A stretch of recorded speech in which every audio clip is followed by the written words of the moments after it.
I'm Scott Allen Miller. It's the 28th of April, 2023. This is my vlog of daily life living in León, Nicaragua, and today we're going to talk about just how hot it is because I'm recording this at 100 degrees. I'll see you after the bump.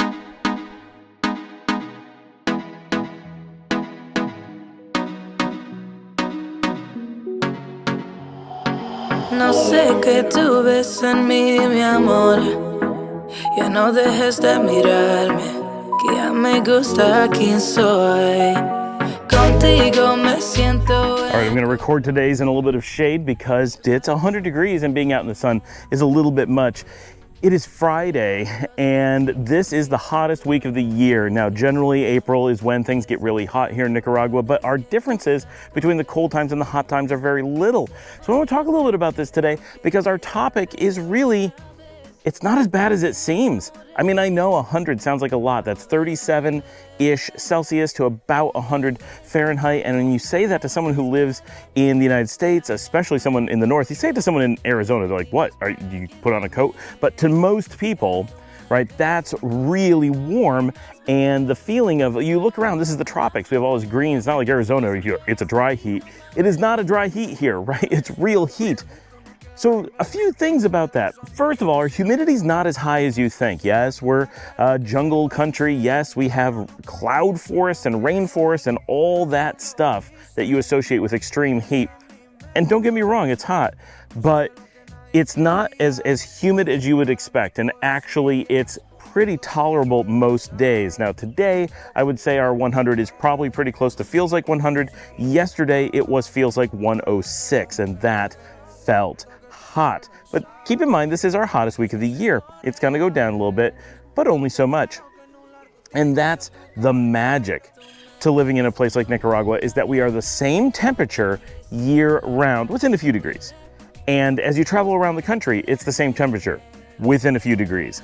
And some places are a little bit hotter. Chinandega is the hottest, then León, then you have your Managuas and Granadas, and Rivas, and then there's some places that get a bit cooler. Matagalpa and then Jinotega is pretty cool. It's at least decently cool. But for the most part, your variances in each location are small, and your variances between locations are pretty small, with maybe 20 degrees variance between the hottest and coldest days of the year, and about 20 degrees variance between the hottest cities and the coldest cities.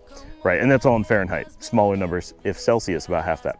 And so because you go for this long period of time with these really gradual changes, and it's funny, as I'm talking about this, I just saw a meme posted by Alan about how hot it is in León today, because he also lives in León. And I'm standing outside, and because I'm in the shade and there's actually just that perfect breeze where it's not so much that it's blowing out the microphone, but it's enough that it's keeping me cool. It's actually incredibly pleasant right now.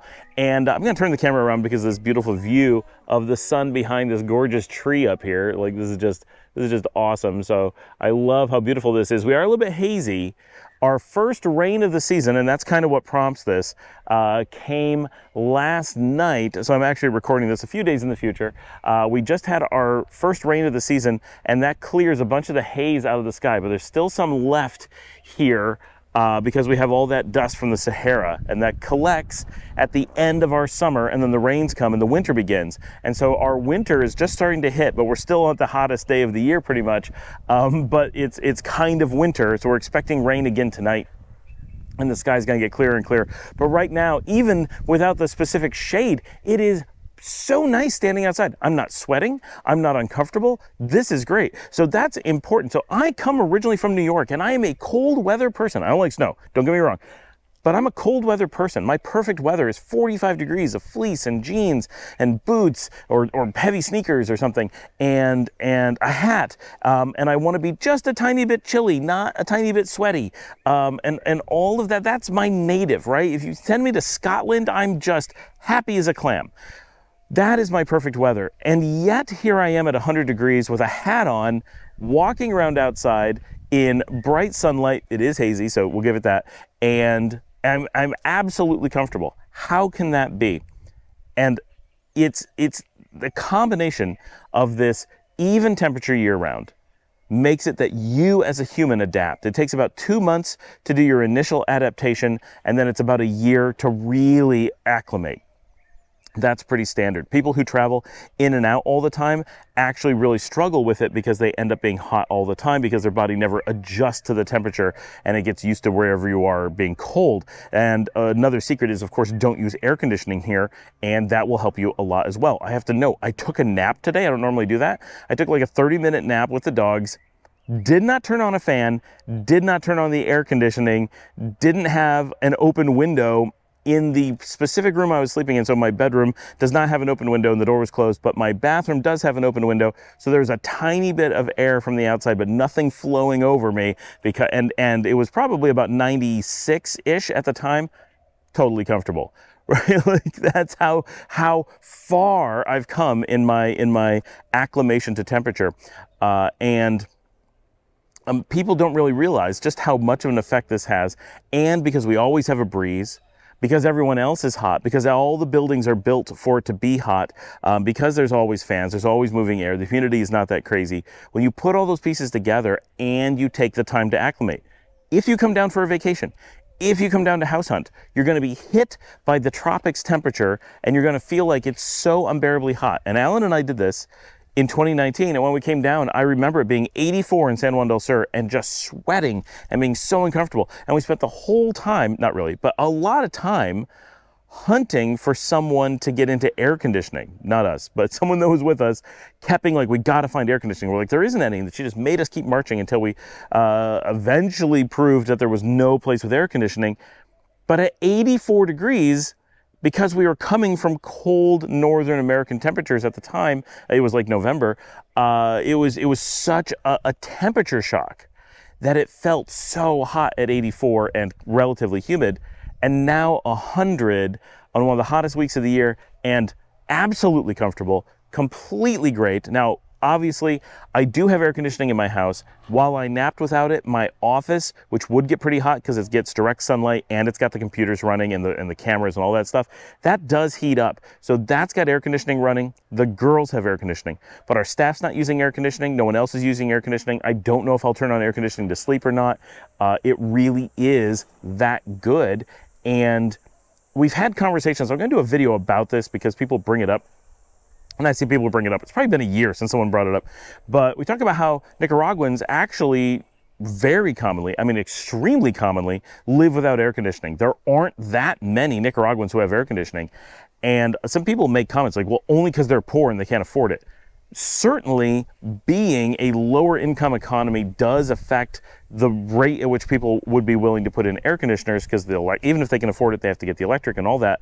But you really have to understand that even as a person who does have air conditioning units and can pay for the electric, I often don't turn them on because if you do, one, it does cost you money that you don't need to spend otherwise, but also it's inconvenient because you get used to this lifestyle of just being able to walk outside, inside, and never have to think about anything. So you actually really hate having the closed doors with the air conditioning. But still, three, the big thing is if you start giving yourselves those cold rooms to go work in, you start getting used to the cold, and then you have that problem where you haven't acclimated to the heat and you never get used to it and it isn't comfortable. But if you skip that, if you manage to avoid air conditioning, maybe have it for emergencies, and that's what I do with my office. A few weeks of the year I use it, most of the time I don't. Have one for emergencies, but keep yourself from using it.